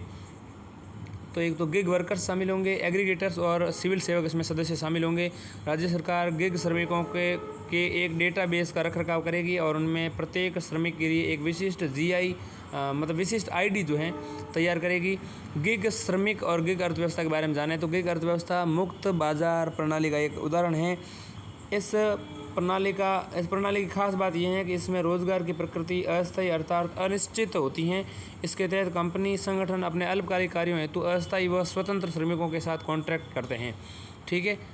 गिग कर्मी ऐसे कर्मी होते हैं जो पारंपरिक नियोक्ता कर्मचारी व्यवस्था के बाहर आजीविका में संलग्न होते हैं। इन्हें मोटे तौर पर निम्नलिखित में वर्गीकृत कर सकते हैं, जैसे प्लेटफॉर्म पर गिग श्रमिक ऐसे श्रमिक जो ऑनलाइन सॉफ्टवेयर ऐप्स या डिजिटल प्लेटफॉर्म्स जैसे जोमेटो, स्विगी, ओला आदि पर काम करते हैं। जोमेटो व स्विगी फूड एग्रीगेटर्स प्लेटफॉर्म का एग्रीगेटर फूड प्लेटफॉर्म्स के उदाहरण है। ठीक है।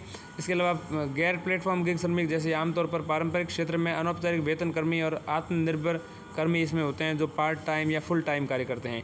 इसके अलावा गिग अर्थव्यवस्था में वृद्धि के कारण देखिए, इंटरनेट पर व्यापक पहुंच, स्टार्टअप इकोसिस्टम में तीव्र वृद्धि, प्लेटफॉर्म की इंटरऑपरेटिबिलिटी, संविदा कर्मियों की बढ़ती मांग।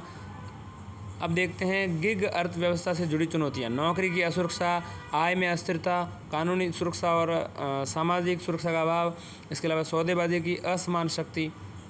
देखिए, नौकरी की असुरक्षा, गिग श्रमिकों को आमतौर पर स्थायी कर्मचारियों के बजाय किसी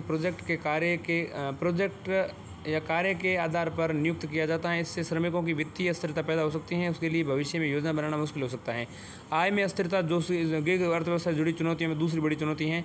जैसे गिग कार्यों की अनियमित और अप्रत्याशित प्रकृति के चलते गिग श्रमिकों को आय में उतार चढ़ाव का सामना करना पड़ सकता है। गिग अर्थव्यवस्था से जुड़ी चुनौतियों में तीसरी बड़ी चुनौती है कानूनी सुरक्षा और सामाजिक सुरक्षा का अभाव। गिग श्रमिकों को श्रम कानूनों के तक कवर नहीं किया गया है। ऐसे में उन्हें स्वास्थ्य बीमा, सेवानिवृत्त लाभ, सवैतनिक अवकाश जैसे सामाजिक सुरक्षा लाभ नहीं मिलते। सौदेबाजी की असमान शक्ति अगली चुनौती, गिग श्रमिकों को उचित मुआवजे और काम करने की स्थिति पर बातचीत करने के लिए अधिक सौदेबाजी की आवश्यकता होती है। ऐसा मुख्य रूप से तब देखने को मिलता है जब डिजिटल प्लेटफॉर्म्स पर अन्य श्रमिकों के एक बड़े समूह के खिलाफ प्रतिस्पर्धा होती हैं। देखिए, भुगतान से जुड़ी समस्याएं देखें तो वेतन मिलने में देरी या वेतन का नहीं मिलना गिग श्रमिकों के सामने एक महत्वपूर्ण समस्या आ रही है। गिग श्रमिक दूर दराज के स्थानों से काम करते हैं, इसलिए उन्हें नियोक्ताओं तक पहुंच पाना उनके लिए कठिन हो जाता है। गिग अर्थव्यवस्था के महत्व देखें तो उपभोक्ताओं के लिए व्यक्ति की ज़रूरत के अनुसार सेवाएं उपलब्ध कराती हैं, समय और धन की बचत होती हैं। ठीक। कर्मचारियों के लिए देखें तो कार्य संबंधी लचीलापन प्रदान करती हैं, कार्यस्थल से दूर रहकर भी कार्य करने की सुविधा प्रदान करती हैं, कार्य और निजी जीवन में संतुलन सुनिश्चित करती हैं। देश के लिए रोजगार सृजन, समाज के विविध क्षेत्रों और समुदायों की आवश्यकताओं को पूरा करती हैं, स्टार्टअप्स को बढ़ावा देती हैं, अर्थव्यवस्था को बढ़ावा देती हैं। तो देश के लिए गिग अर्थव्यवस्था का महत्व है। इसके अलावा नियोजकों के लिए गिग अर्थव्यवस्था का क्या महत्व है? कम लागत पर श्रमिकों की उपलब्धता होती है, कम अनुपालन लागत होती हैं। इसके अलावा विविध क्षेत्रों में श्रमिकों की उपलब्धता इससे मिल जाती हैं। कर्मचारियों के लिए क्या है? कार्य संबंधी लचीलापन प्रदान करती हैं, कार्यस्थल से दूर रहकर भी कार्य करने की सुविधा प्रदान करती हैं, कार्य और निजी जीवन में संतुलित सुगम प्रदान करती है। उपभोक्ताओं के लिए क्या है? व्यक्ति की ज़रूरत के अनुसार सेवाएं उपलब्ध कराती हैं और समय और धन की भी बचत होती हैं। ठीक है। अब सौदेबाजी की असमान शक्ति भी गिग श्रमिकों के समक्ष एक बड़ी चुनौती है। देखिए, गिग श्रमिकों को उचित मुआवजे और काम करने की स्थिति पर बातचीत करने के लिए अधिक सौदेबाजी की आवश्यकता होती है। ऐसा मुख्य रूप से तब देखने को मिलता है जब डिजिटल प्लेटफॉर्म्स पर अन्य श्रमिकों के एक बड़े समूह के खिलाफ प्रतिस्पर्धा होती है। इसके अलावा भुगतान से जुड़ी चुनौतियाँ, वेतन की बात मैंने बता दी अभी। इसके अलावा प्रशिक्षण और अप स्किलिंग, कि गिग श्रमिकों के पास अक्सर अप स्किलिंग और करियर में उन्नति के सीमित अवसर होते हैं। वर्तमान में लगभग 47% गिग कार्य मध्यम कुशल नौकरियों से संबंधित हैं। लगभग 22% गिग कार्य जो हैं उच्च कुशल नौकरियों से संबंधित हैं और लगभग 31% कार्य कम कुशल नौकरियों से संबंधित हैं। सामाजिक कलंक देखें तो भारत में कुछ लोगों द्वारा गिग कार्य को अभी भी एक अस्थायी या कम लागत वाले काम के रूप में देखा जाता है। इसके चलते कुछ लोग गिग कार्य को काम न मानकर उसे एक सामाजिक कलंक के रूप में देखते हैं। ऐसे में आगे की राह क्या हो सकती है उसे हमें समझना चाहिए। लेकिन इससे पहले डेटा बैंक देख लेते हैं और डेटा बैंक क्या कहता है इस संदर्भ में। देखिए, नीति आयोग की 2020-2021 की एक रिपोर्ट के अनुसार भारत में 77 लाख कर्मचारी गिग इकोनॉमी से जुड़े थे। गिग कार्यों में 47% हिस्सेदारी मध्यम कुशल नौकरियों और 22% उच्च कुशल नौकरियों और 31% हिस्सेदारी कम कुशल नौकरियों की हैं। देखें, 2018 के 18% की तुलना में 2022 में गिग इकॉनमी की महिलाओं की भागीदारी जो है 36% है। 2018 में 18% थी और 22 तक जो है 36% गिग कर्मचारियों के रूप में गिग इकॉनमी के रूप में महिलाओं की भागीदारी बढ़ी है। 2019 से 2022 के दरमियान भी गिग इकॉनमी के में जो है युवाओं की भागीदारी में भी 8 गुना में वृद्धि हुई है। अब गिग अर्थव्यवस्था के लिए भारत में मौजूदा ढांचा क्या है? तो एक तो है वेतन संहिता 2019 सॉरी। तो वेतन संहिता 2019 क्या है? गिग श्रमिकों के सहित संगठित और संगठित असंगठित क्षेत्रों में सार्वभौमिक न्यूनतम वेतन और फ्लोर वेज का प्रावधान करता है। फ्लोर वेज सरकार द्वारा तय व न्यूनतम वेतन होता है। यह मजदूरी के लिए एक बेंचमार्क के रूप में कार्य करता है ताकि सुनिश्चित किया जा सके कि मजदूरी निर्धारित सीमा से कम न दी जाए। फ्लोर वेज उसको कहते हैं। अब देखिए सामाजिक सुरक्षा संहिता 2020 क्या कहती है? श्रम और रोजगार मंत्रालय इस संहिता की सहायता से गिग और प्लेटफॉर्म श्रमिकों को मान्यता प्रदान करता है। यह संहिता निम्नलिखित से संबंधित मामलों पर केंद्र और राज्य सरकारों को गिग श्रमिकों के लिए उपयुक्त सामाजिक सुरक्षा योजनाएं तैयार करने का आग्रह करती हैं। और सामाजिक सुरक्षा संहिता, इसके अलावा वेतन संहिता हमने देख ली, फ्लोर वेज तय करने का। इसके अलावा सामाजिक सुरक्षा संहिता 2020। अब किन किन मामलों पर ये सामाजिक सुरक्षा संहिता जो है प्लेटफॉर्म आग्रह करती हैं सरकारों से? जीवन और दिव्यांगता कवर, इसके अलावा दुर्घटना बीमा, इसके अलावा स्वास्थ्य मातृत्व लाभ, इसके अलावा वृद्धावस्था पेंशन सुरक्षा, ये सब शामिल होनी चाहिए। इसके अलावा ई श्रम पोर्टल, इसका काम गिग श्रमिकों सहित असंगठित श्रमिकों का एक डेटाबेस तैयार करना है। ऐसे में आगे की राह क्या हो सकती हैं? तो आगे की राह के रूप में हमें श्रम कानूनों के तहत गिग श्रमिकों को मान्यता देनी चाहिए। गिग श्रमिकों को कॉन्ट्रैक्ट मजदूरों के समकक्ष माना जाना चाहिए। साथ ही कंपनियों को उनके द्वारा किए गए काम को मान्यता प्रदान करने की आवश्यकता है। सुनिश्चित न्यूनतम आय प्रदान करना, गिग श्रमिकों को एक निश्चित अवधि के लिए किए जाने वाले काम हेतु न्यूनतम आय का आश्वासन प्रदान किए जाने की जरूरत है।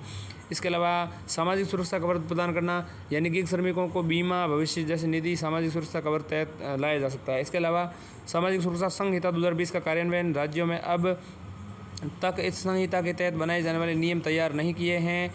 अतः एक प्रस्तावित बोर्ड की सहायता से संहिता को लागू करने के लिए गिग श्रमिकों का कल्याण जो है सुनिश्चित किया जा सकता है।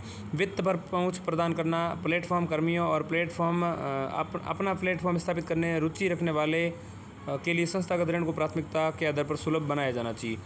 अगली खबर जो है विदेशी पोर्टफोलियो निवेश है, फॉरेन पोर्टफोलियो इन्वेस्टमेंट यानी FPI। हाल ही में सेबी यानी securities and exchange board of India ने उच्च जोखिम वाले कुछ चिन्हित विदेशी पोर्टफोलियो निवेशकों यानी FPI की ओर से अतिरिक्त प्रकटीकरण को अनिवार्य करने का प्रस्ताव पेश किया है। इस फ्रेमवर्क या प्रस्ताव को एक परामर्श पत्र के तौर पर जारी किया गया है। इसके जरिए उच्च जोखिम वाले FPI यानी कि जो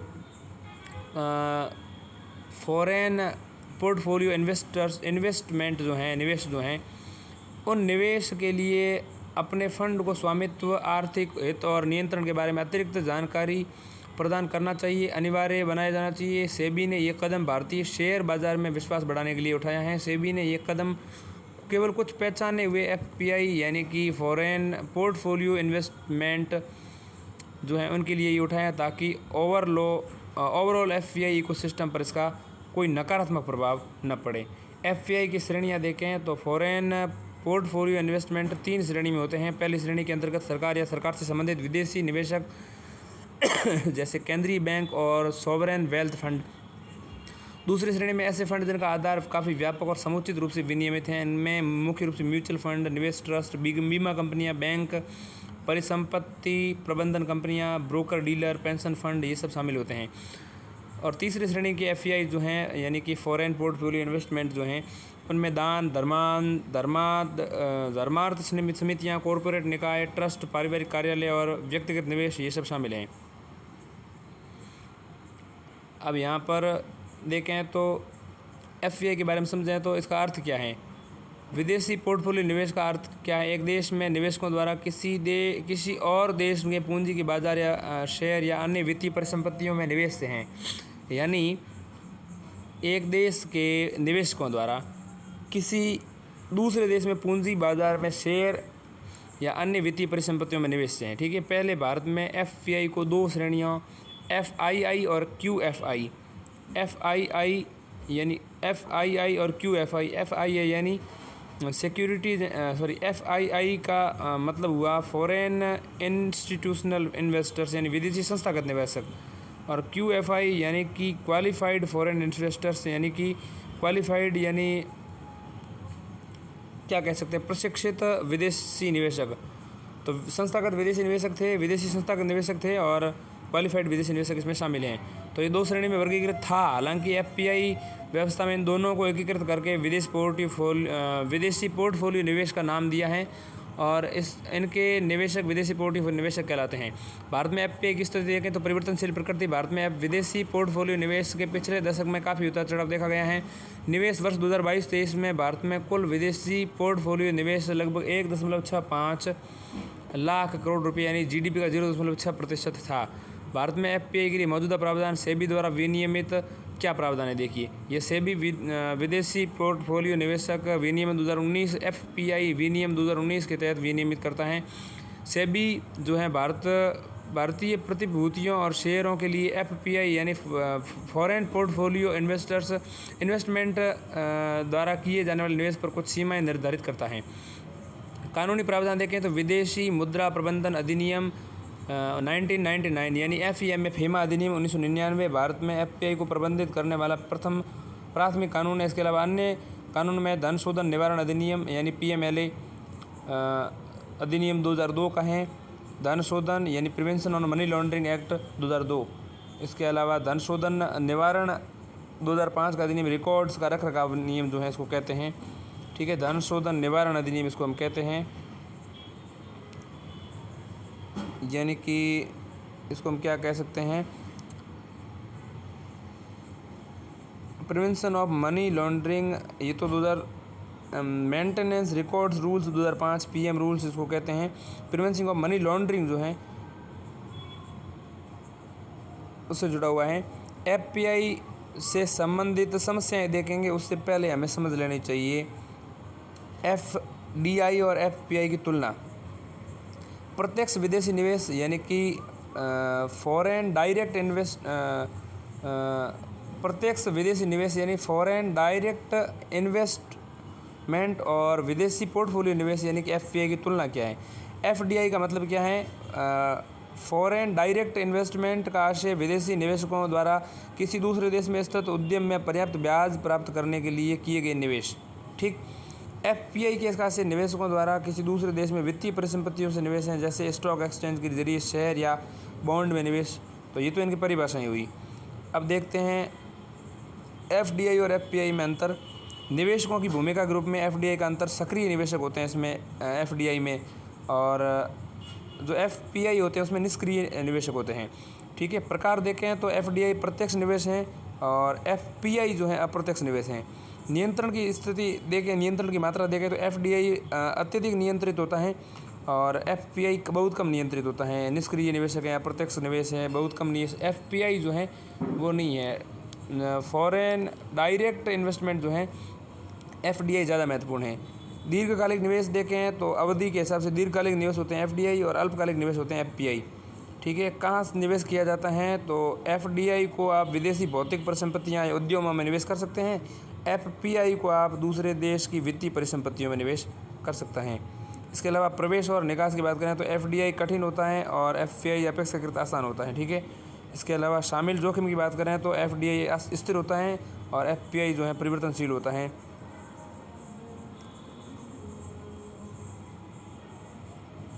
एफपीआई से संबंधित समस्याएं देख लेते हैं। देखिए कुछ विशेष कंपनियों में ही निवेश करना जैसे समस्या एफपीआई से रिलेटेड। इसके अलावा प्रेस नोट 3 की शर्तों का उल्लंघन, दुरुपयोग PN3। इसके अलावा संबंधित पार्टी लेन देन यानी कि आरपीटी के प्रकटीकरण में विफलता। तो ये है समस्याएं। देखिए कुछ विदेश कंपनियों में ये निवेश करना, जैसे कुछ एफपीआई यानी कि फॉरेन पोर्टफोलियो इन्वेस्टमेंट को पोर्टफोलियो के एक बड़े भाग को एक ही कंपनी के समूह में निवेश करते देखा गया है। सेबी के वर्तमान नियमों के तहत सूचीबद्ध कंपनी में न्यूनतम सार्वजनिक शेयरधारिता यानी एमपीएस जो हैं, मिनिमम पब्लिक शेयर्स जो हैं, इनके हेतु एक निश्चित सीमा तय की गई। लेकिन हाल ही में देखा गया है कि कुछ कॉरपोरेट समूहों के प्रवर्तक यानी प्रोमोटर्स जो हैं और अन्य जो निवेशक सेबी के नियमों की दरकिनार करते हुए भारत से सीधे निवेश न करके एफपीआई निवेश मार्ग का इस्तेमाल कर एमपीएस सीमा का उल्लंघन कर रहे हैं। इस तरह के केंद्रित निवेश चिंता और फर्जीवाड़े की संभावना को बढ़ाते हैं। इससे सूचीबद्ध कंपनियों को बाजार मूल्य में हेरफेर की संभावना भी बढ़ जाती है। प्रेस नोट 3 ये भी एक समस्या है। प्रेस नोट 3 क्या है? प्रेस नोट 3 की शर्तों का उल्लंघन यानी PN 3 की शर्तों का उल्लंघन यानी दुरुपयोग PN 3 का होता है। PN 3 के तहत अनिवार्य बनाया गया है कि प्रेस नोट 3 के तहत अनिवार्य बनाया गया है कि भारत के साथ भूमि सीमा साझा करने वाले देश की कोई कंपनी सरकारी मार्ग के जरिए ही भारत में निवेश कर सकती हैं। चूँकि PN 3 विदेशी निवेश पोर्टफोलियो के निवेश पर लागू नहीं होता, इसलिए PN 3 की शर्तों से बचने के लिए FPI मार्ग का दुरुपयोग किया जा सकता है। इसके अलावा संबंधित पार्टी लेन देन यानी RPT रिलेटेड पार्टी ट्रांजैक्शन के प्रकटीकरण में विफलता, RPT यानी कि रिलेटेड ट्रांजैक्शन, RPT का मतलब है रिलेटेड पार्टी ट्रांजैक्शन का तात्पर्य दो पक्षों कंपनियों के बीच किए गए किसी सौदे व्यवस्था से हैं जो पहले से मौजूद व्यावसायिक संबंध या सामान्य हित के चलते एक दूसरे से जुड़े हुए हैं। हाल ही में हिडनबर्ग रिपोर्ट में RPT में गैर प्रकटीकरण पर आपत्ति उठाई गई थी। FPI के लिए जो वर्तमान फ्रेमवर्क है उससे FPI को RPT प्रकटीकरण की आवश्यकताओं को अप्रत्यक्ष रूप से दरकिनार करने की अनुमति मिली हुई है। FPI के विनियमन के लिए सेबी का प्रस्ताव देखें तो FPI का वर्गीकरण FPI को निम्नलिखित रूप से वर्गीकृत किया जा सकता है, जैसे कम जोखिम वाले FPI, मध्यम जोखिम वाले FPI, उच्च जोखिम वाले FPI। उच्च जोखिम वाले FPI के लिए पारदर्शिता के उपाय क्या हैं वो देखेंगे। कम जोखिम वाले FPI सरकार से संबंधित कंपनियां जैसे केंद्रीय बैंक, इसके अलावा सोवरेन वेल्थ फंड्स। इसके अलावा मध्यम जोखिम वाले देखें तो पेंशन फंड्स या पब्लिक रिटेल फंड्स। ऐसे फंड्स के निवेशक बहुत अधिक संख्या में होते हैं और उनकी पहचान सरल नहीं होती है। इसके अलावा उच्च जोखिम वाले फंड्स में अन्य सभी निवेशक जो उपयुक्त दोनों श्रेणियों के अंतर्गत नहीं आते हैं। उच्च जोखिम वाले फंड्स के लिए अधिक पारदर्शिता संबंधी नियम या उपाय क्या हो सकते हैं? पारदर्शी तरीके से पहचाने गए उच्च जोखिम वाले FPI के लिए फंड के स्वामित्व, आर्थिक हित और नियंत्रण के बारे में अतिरिक्त प्रकटीकरण को अनिवार्य किया जा सकता है। उपयुक्त जोखिम वाले FPI यानी कि फॉरेन पोर्टफोलियो इन्वेस्टमेंट के लिए अग्रलिखित दशाओं में अतिरिक्त प्रकटीकरण अनिवार्य होगा। यदि किसी कंपनी में उसका निवेश या किसी कंपनी की AUM यानी कि असेट्स अंडर मैनेजमेंट यानी प्रबंधन के तहत परिसंपत्तियों में उसकी समग्र हिस्सेदारी की एक सीमा से अधिक है तो ठीक है। एक कॉरपोरेट समूह के मामले में AUM यानी कि असेट्स अंडर मैनेजमेंट के 50% से अधिक हिस्सा रखने वाले उच्च जोखिमों को FPI यानी फॉरेन पोर्टफोलियो इन्वेस्टमेंट के अतिरिक्त प्रकटीकरण की आवश्यकताओं का पालन करना आवश्यक होगा। भारतीय शेयर बाजार में समग्र तौर पर 25,000 करोड़ रुपए से अधिक निवेश करने वाले उच्च जोखिम वाले FPI को भी नई प्रकटीकरण आवश्यकताओं का पालन करना होगा। अगली सुर्खी है कॉरपोरेट ऋण बाजार, लेकिन इस सुर्खी को अभी नहीं समझ पाएंगे। धन्यवाद, बाद में समझेंगे अगली वीडियो में।